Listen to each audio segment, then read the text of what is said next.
एक गांव था, नाम था ढोलकपुर। बड़ा ही शांत और सुंदर गांव था। लोग हमेशा खुशी से झूमते थे क्योंकि उस गांव में रहता था महाराज रायस्टार, जो अपने गांव के लिए एक शेर था जो कभी अपने लोगों के साथ गलत होने नहीं देता था। लेकिन उस गांव में छुपा था एक डरावना राज, एक राज जो सबके दिल में था पर जुबान पे नहीं।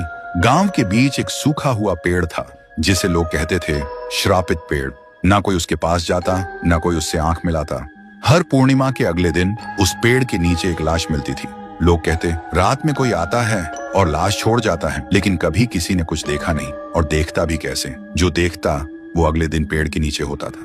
एक दिन रायस्टार ने ठान लिया, बस अब और नहीं, इस राज का अंत मैं ही करूंगा, क्योंकि ढोलकपुर का नाम मिट्टी में मिल रहा था। फिर एक पूर्णिमा की रात रायस्टार चुपके से जाकर पेड़ के पास बैठ गया। रात के 2 बजे एक आवाज आई, ठुंग ठुंग ठुंग ठुंग ठुंग ठुंग ठुंग ठुंग ठुंग सहूर। और फिर वो पेड़ भूत में बदल गया। वो भूत कुछ अजीब सा था, एक भयानक शैतानी हंसी वाला चेहरा, आंखें बड़ी बड़ी। वो पेड़ चल के एक घर के गेट को जोर जोर से खटखटाने लगता है। तभी एक आदमी डर के मारे आवाज सुन के बाहर निकलता है। वो भूत अपने लकड़ी जैसे हाथ से एक ऐसा थप्पड़ मारता कि उसकी सांस वहीं थम जाती है और उसी जगह उस लाश को ले जाता है और वापस फिर से पेड़ बन जाता था। देखते ही रायस्टार का दिल कांप जाता है, पर वो कुछ बोलता नहीं। सुबह लोग भीड़ में जमा हुए और रायस्टार ने पहली बार उस पेड़ से बात करने की कोशिश की। पेड़ के अंदर से एक आवाज निकली, क्या तुम सब भूल गए मुझे? रायस्टार बोलता है, तू कौन है?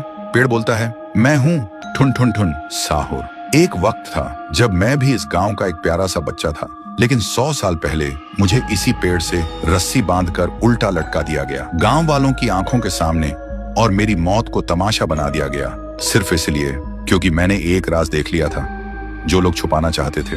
और उसी पल से मेरी रूह इस पेड़ से जुड़ गई। उस दिन से मैं इंसान नहीं, एक सज्जा बन गया और हर पूर्णिमा में एक राजदार को चुनता हूँ और फिर उसे उसकी खामोशी का हिसाब देता हूँ। रायस्टार बोलता है, लेकिन अब तो वो लोग मर चुके हैं ना जो तेरा कसूरवार थे। अब तू मासूम लोगों को क्यों मार रहा है? पेड़ कुछ देर चुप रहता है, फिर बोलता है, ठीक है, बस एक बार मुझे याद करो, एक दिया जला दो, फिर मैं कभी किसी को नहीं मारूंगा। फिर रात में सब लोग आते हैं, एक एक दिया जलाते हैं और तभी पेड़ अपने आप से आग पकड़ लेता है और आखिर में मुक्ति मिलती ठुन ठुन ठुन साहुर को।